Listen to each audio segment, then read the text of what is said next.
मंडळी, नुकत्याच राज्यात नगर परिषदेच्या आणि महानगरपालिकेच्या निवडणुका, जिल्हा परिषद आणि पंचायत समितीच्या निवडणुकीचा देखील कार्यक्रम जाहीर केला आहे. त्या अनुषंगाने सर्व राजकीय पक्ष तयारीला लागले आहेत. अनेक काळापासून या निवडणुका झाल्या नसल्याने या निवडणुकीसाठी सर्व राजकीय पक्ष कंबर कसून मैदानात उतरले आहेत. जिल्हा परिषद आणि पंचायत समितीच्या निवडणुकीच्या पार्श्वभूमीवर सातारा जिल्ह्यात सर्व राजकीय पक्ष स्वबळाची चाचपणी करत आहेत. त्या अनुषंगाने राजकीय पक्षांमध्ये उमेदवार निश्चिती व पुढील डावपेच आखण्यासाठी बैठका व कार्यकर्त्यांचे मेळावे सुरू आहेत. सातारा जिल्हा परिषदेच्या निवडणुकीच्या पार्श्वभूमीवर सध्या सर्व राजकीय पक्षांमध्ये काय स्थिती आहे या संदर्भात जाणून घेऊया या व्हिडिओमधून. नमस्कार, मी एपी आणि तुम्ही पाहताय मुद्द्याचं बोला.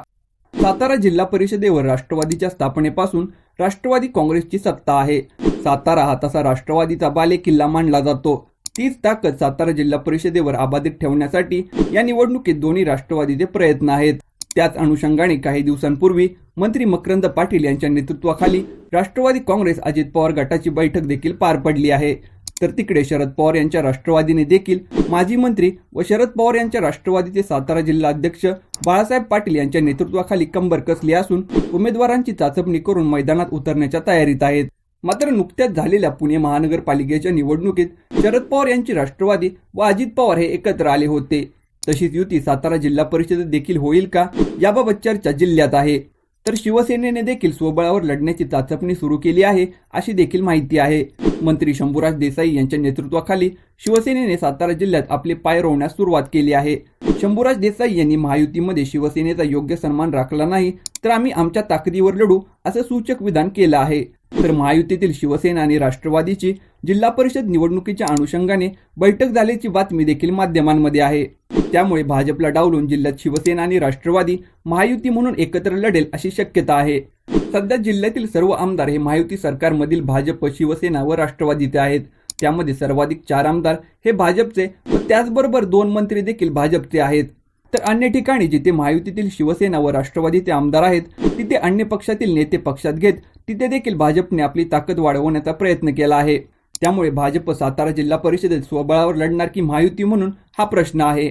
नुकत्याच झालेल्या नगरपालिकेच्या निवडणुकीत भाजपला जिल्ह्यातील सातारा, मलकापूर, मसवड अशा अनेक पालिकेत यश मिळालं आहे. काही ठिकाणी भाजपला महायुतीतील शिवसेना आणि राष्ट्रवादीने विरोध केला होता. तर काही ठिकाणी शिवसेनेने शरद पवार यांच्या राष्ट्रवादीला बरोबर घेत तर काही ठिकाणी अन्य पक्ष एकत्र येत भाजपला विरोध केला होता. त्याच प्रकारची युती सातारा जिल्हा परिषदेत देखील होईल अशी शक्यता वर्तवली जात आहे.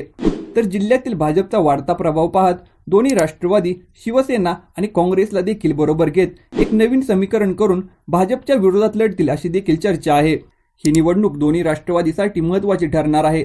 सातारा जिल्हा परिषदेवर आपली सत्ता राखण्यासाठी दोन्ही राष्ट्रवादी आपले सर्वस्व पणाला लावून मैदानात उतरेल याबाबत शंका नाही. तर भाजप देखील जिल्ह्यातील अनेक विधानसभा मतदारसंघात त्याचबरोबर जिल्ह्यातील अनेक नगरपालिकेत सत्ता स्थापन केल्यानंतर भाजपचा झेंडा सातारा जिल्हा परिषदेवर रोवण्याच्या तयारीत आहे. मंडळी, तुम्हाला काय वाटतं? सातारा जिल्हा परिषदेत सर्व पक्ष स्वबळावर लढतील की युती व आघाडीचे समीकरण आपल्याला पाहायला मिळेल?